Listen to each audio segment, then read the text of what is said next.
Hi, it's Robin. Here's what I brought to the show. Got my Commodore Max, and I'll be making another video about that soon. And my PAL 64C. It's not really doing anything interesting right now. And my pretty nasty new Atari 800. Last week I was at the 17th Vintage Computer Festival Midwest, held September 2022 in Elmhurst, Illinois, which is near Chicago. I shot a bunch of video while I was there, and I've edited it down to about 25 minutes, sort of a video collage of the sights and sounds of the show. I'll jump in with some narration every so often, which may or may not be related to what's shown on screen.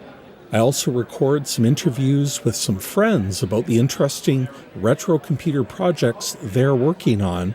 I'll put those together in another episode soon. I've been driving down from Canada to go to some sort of retro computer event in the Chicago area every year since 1998, up until 2019. 22 years in a row. That streak was broken by the US-Canada border closures and travel restrictions of the pandemic. Well, there was a TI-74, and there was no, you're talking about the home computer. Yeah. It was a TI-99 for 99, yeah. Yep. It was actually surreal being cut off from seeing my friends for nearly 3 years, and it's amazing to be able to attend again finally this year.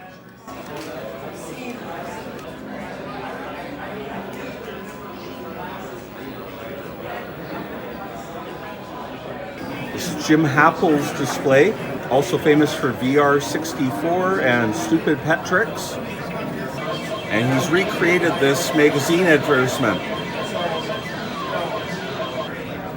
It's not how much you pay, it's how much you get. Also at Jim Happel's table was a 40th birthday party for the Commodore 64, which included a cake, lots of candles, singing happy birthday even.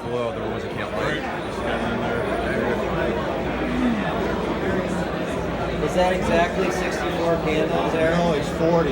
Oh, 40, yeah.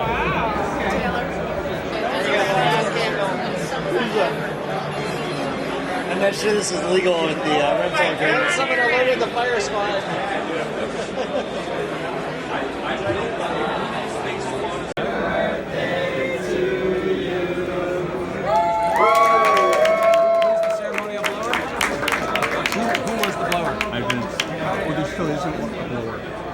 Why are we clapping if nobody blew out the candles? It's got to be Ella. That's ridiculous. Thanks to Jim, Ella, Jess, and everyone else that helped make this happen, and also thanks to Super V-Power for some of the video footage. VCF Midwest continues to grow bigger and bigger. This current venue seemed huge when we first moved here 5 or so years ago, and now it's almost crowded. Official attendance isn't known as it's a free event and there's no registration, but I heard there were 700 name tags available and they were all gone in the first hour of the show. The new t-shirts completely sold out. I hope there's no naughty words on the screen right now. Yeah, no, it is fine. Hello, Elena. I heard some estimates that perhaps as many as 2,000 people attended. There was a time around 15 or 20 years ago when we'd have just 50 or 60 people attend, and 100 people showing up to a computer event seemed huge. By the way, I recorded most of this footage on Sunday, the second day of the show, when it wasn't as busy. Blow the keg, final. Let's have our first VCF Midwest next year with 0 overstock t-shirts by picking up 3X or 5X t-shirts today. Remember to feed that smart station your cash donations if you'd like to make one by PayPal or Bitcoin. Please talk to one of the person on the table. Certainly part of the increasing popularity of vintage computing is due to YouTube. There was an area where several YouTubers had tables. I've known David Murray, the 8-bit guy, for a long time now, going back to 2005 or so. Ben Heck has been a regular both at VCFMW and the Midwest Gaming Classic near Milwaukee. LGR was at the show again. I met him for the first time at the 2019 show, and I believe this was Ken from Computer Clan's first time at VCF Midwest. And it was especially great to finally meet Adrian of the Digital Basement in person. He was a lot of fun to hang out with. What should I say, Robin? Do I get to tell you what to say, Adrian? Well, I mean, what are your viewers like? All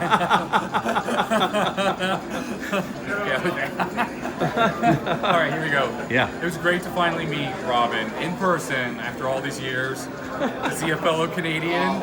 And look, I get to see my own stuff running on other people's computers for once. So hi, everyone, and it's a great show. Okay, we shake hands like this. There. Yeah, thanks, Adrian. It's been fun meeting you. Yeah, likewise. It's been fun. How are you liking it? Oh, great. This is my third one. Yeah. It's cool that Rob Zombie showed up. Sorry, can't resist. How have you been? You been having fun, Rob? Yeah, I've been having a great time, Ben. How about you? Oh, it's great. Tiring, but great. Yeah. I'm trying to give this 3D printer away. I think there's a guy who might need it, so Okay. hopefully he swings back. I got rid of like 90% of my stuff. Yeah. It's awesome. My prices are too high. It's too damn high. I can't believe I'm the only person who brought a 3D printer. Yeah. I'll have to bring one next year. Everyone likes to watch it. Yeah. What's printing? It's a little computer that I drew. A whole computer. It's just popping right out of there. Oh yeah, it's just giving birth to a little baby computer. Wow. Yeah, maybe next time I'll bring a faster printer so I can print more for people. I have a printer at home that I rebuilt during the lockdown for my boredom project. Yeah. It runs like twice the speed of this one. This one's actually kind of slow. What are these things, Ben? Oh, well, I brought in some of my spare development boards. We got propeller, Yeah. and then 2 of these left. These are my badges from MMGC. Yeah. Got a couple picks for people who need them. Another pick here, and I guess nobody wants this. This is a cape for a BeagleBone Black, so you can make a 3D printer out of your BeagleBone Black. Wow. So this is pretty much all that remains of my giveaways. So I just put all my dupes in a bin and brought them to the show and gave them away to people that need them. Wow. I really like your poster. Yeah, with my way out of date photo. It's meant to be like who's that guy who played Eddie Munster? Butch something? Or like Edward Furlong from Terminator 2. They're like, you go to a convention and like, oh, that's what I looked like 30 years ago. Yeah. That's the Here, I will joke, sign yeah. that picture of me from 30 years ago. Yeah, exactly. I sent my picture a photo of what Edward Furlong looks like now. She was like in love with him in Terminator 2. And I'm like, hey, I think he's probably single. She's like, ew. He's like, I need a roommate. Thanks, man. I'll enjoy, yeah. Good luck with your video. Thanks. Yeah, I've been around. Feels like a long time. Yeah. I really do that stuff before, but now I got my start.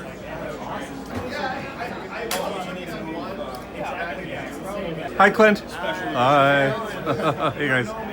Thanks. Well, I almost made it to the end. I just ran out.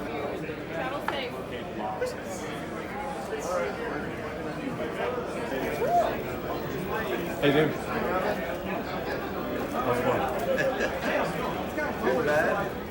Thanks to Jim Leonard for hosting a panel of these YouTube people and allowing me to join in. And thanks to David Murray for this annotated picture of the panel, in case you don't know who a few people are, like that guy with the beard towards the left. This VCF Midwest 17 programming update brought to you by a Zip Drive's Click of Death. So all these displays are set up by enthusiasts for the love of this hobby, keeping these old computers running, helping educate others, keeping this history alive. The show is run by volunteers and runs on donations. So special thanks from me to all the donors and to the guys running the show, Jason, Mike, Jim, Doug, and the rest of the gang. You guys are amazing. We'd love to be rid of the very last one of them. There were also some other YouTubers present. I got to meet Taylor and Amy of the Taylor and Amy Show, and they were a lot of fun. Hi, I'm Taylor from the Taylor and Amy Show, and let me VCF Midwest was finally putting a face What? to the hands and voice of 8-bit show and tell. Who's got a face? He has one. I've seen it. It's been very nice meeting you. The hand! Is it on camera? Yes, it is. Yay! Thank you. Yeah, thanks, Taylor. And also June from Nibbles and Bites was there. My friend Ken from Canadian Retro Things, who spends every summer up here in northwestern Ontario, made it down for the show. Hey, this is Canadian Retro Things in the Tandy Corner at VCF Midwest. Hi to 8-Bit Show and Tell's audience out there. Yeah. I spotted Retro Tech Chris, who has a good channel about IBM PC compatible retro tech, and he gave me some stickers, and I had a good chat with Retrocombs. We had done a Commodore Plus 4 collaboration a while ago, and I also got some great swag from him. Check out the video description for links to all these channels, and consider giving them a subscribe for their hard work on their videos.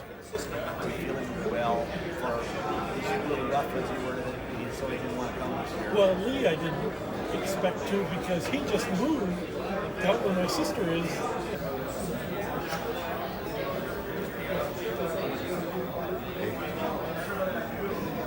There's been an increasing telecom presence at the show over the years, and for the first time, there was an actual telephone network throughout the show. That is, actual landlines with jacks run throughout the show from table to table, and people were using both modems and old school telephones to call each other on it. It was a lot of fun.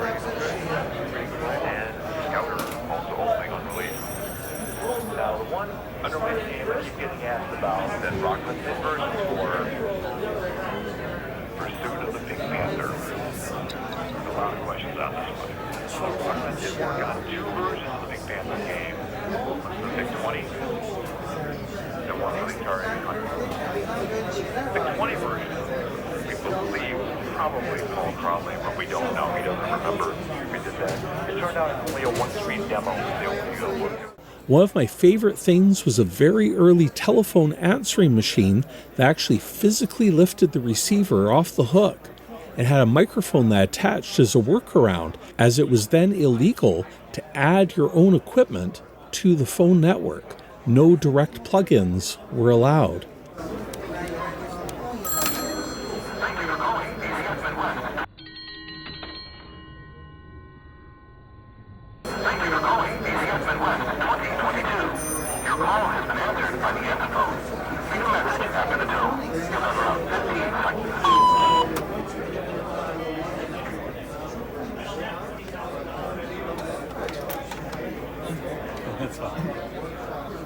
So you're 8202. And you want to probably move the mic up to the machine. Okay, just dial. Where's the... Turn it on, the on-off toggle. On, oh, yeah.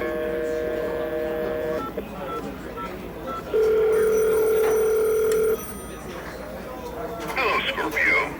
Your creative potential is rather low, so listen to what's being said around you. Your recording is irritating and a little bit dull. Don't pass up opportunities to make some changes. You'll be glad you did. It's a good time to think about re-recording your message.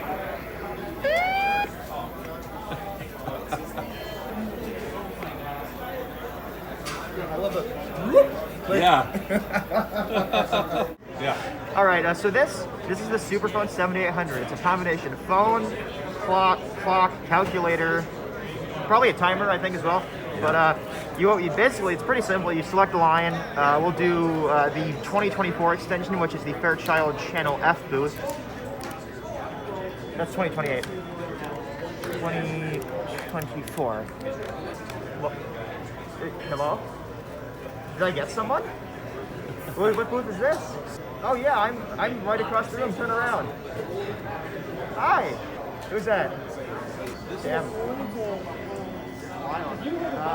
But yeah, I was trying to call 2024, but I guess I accidentally dialed an 8. But yeah, nice talking to you though. Yeah, no problem.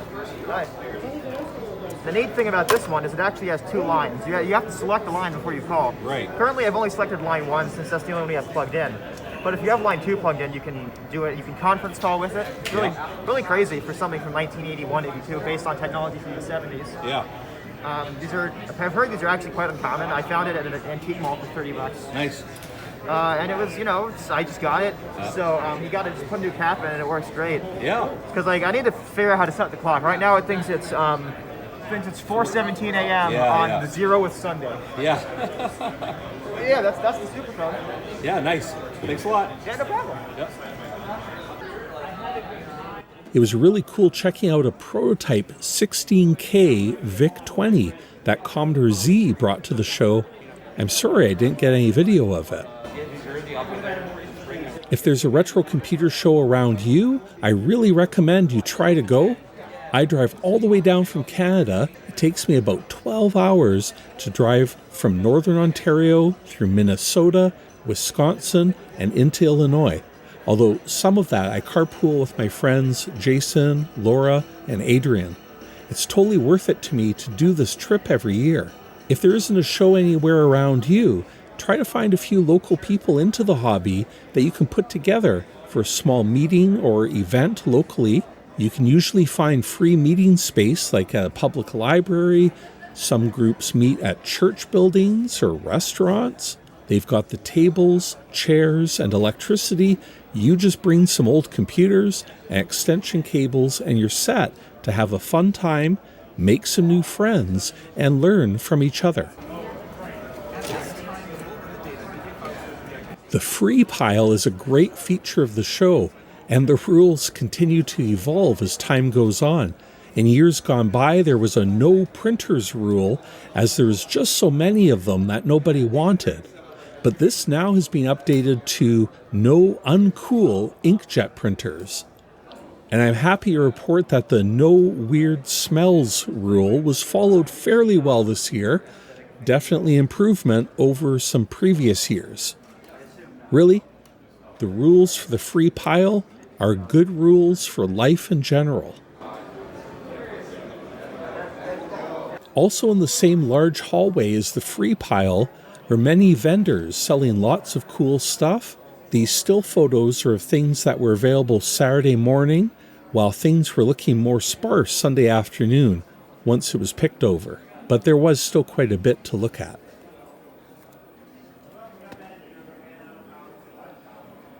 So even more important than the computers is the people at these shows. I was really happy to see many old friends again. Thanks to David Wood for bringing a couple CD-TV CDs for me to go with the actual CD-TV and remote he gave me in previous years.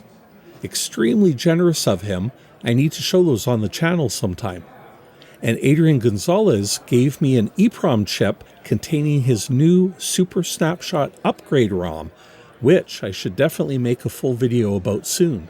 More greetings to my friends, Dan, Dave, DLH, Romway, Jess, Ella, Jason Compton, Jason Timmons, Laura, Adrian, Oliver, Jim, Eric, John, Greg, Jeff, Kevin, Leaf, Mike, Dan, and I miss seeing Jason, Mark, Dustin, Ian, Nico, Tyler, Joey, and probably others I've forgotten. Apologies if I have. It's always dangerous to list people, but it was so great seeing people again, and I'm sorry I missed some of you. I also got to meet some of my patrons for the first time. So shout outs to Simon McCullough, David Rock, Cubicle Nate, Larry Collins, all of which I had great conversations with. Huge apologies if I forgot anyone. I was kind of overwhelmed meeting so many people who watch my videos. It was a lot of fun. Say Atari rules, if that's what you want to say. No, everybody knows that. Yeah. Hi, Show and Tell 8-bit viewers. I'm Sloopy, and I've been a long-time watcher of the show, and I am ecstatic that I finally got to meet the man, the myth, Robin himself. It's me. Thanks.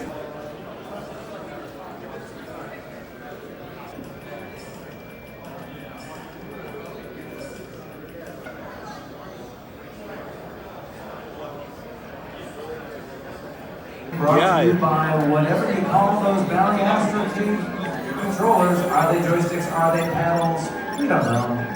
But they were innovative for some definition of the term. Our last programmed entertainment enrichment this afternoon is beginning in just a few minutes in the speaker room. Alan Reed, who is one of the maintainers of the Mr. FPGA Wiki of Resources, he's going to talk about keeping retro computing and gaming alive with the Mr. FPGA. Knows a lot about those field programmable gate arrays and how they're used in 8-bit emulation. Should be a great talk to wrap up a full weekend of the Vintage Computer Festival Midwest programming. We are 6 t-shirts away from blowing the candle. No, 5 t-shirts away. Literally 1/6 of the remaining inventory has just been sold. We would love to leave here with no t-shirts whatsoever. There's $100 worth of t-shirts left here, all 3XL. Please come by. Let's leave here with no clothing whatsoever. 5 more 3XL t-shirts left to go. Still some garage sale items. Everything was and of just course, supposed to get Sparks' naked. big Yeah. blue Okay, I'm special. just checking. Tracer Not really my light kind on of it is show. blue. Everything must go. Once again, 2 p.m. Alan Reed, keeping retro computing and gaming alive with Mr. FPGA. Our final presentation in the speaker room show. Closing time is 4 p.m. Thank you for joining us this weekend for VCF Midwest 17.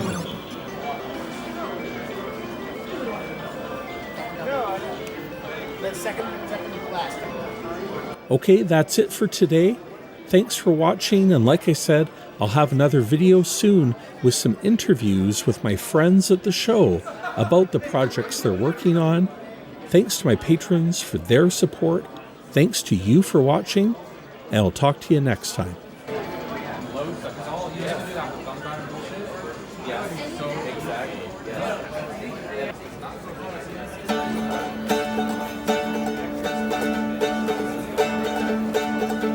The 6502's the CPU for me, produced by MOS Technology.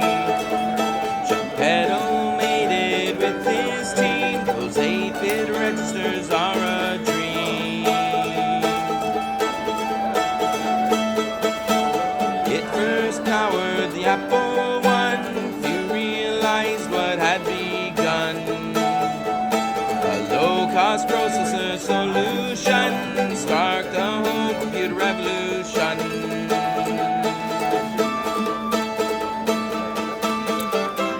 '6502, a technological breakthrough. 6502, a technological breakthrough.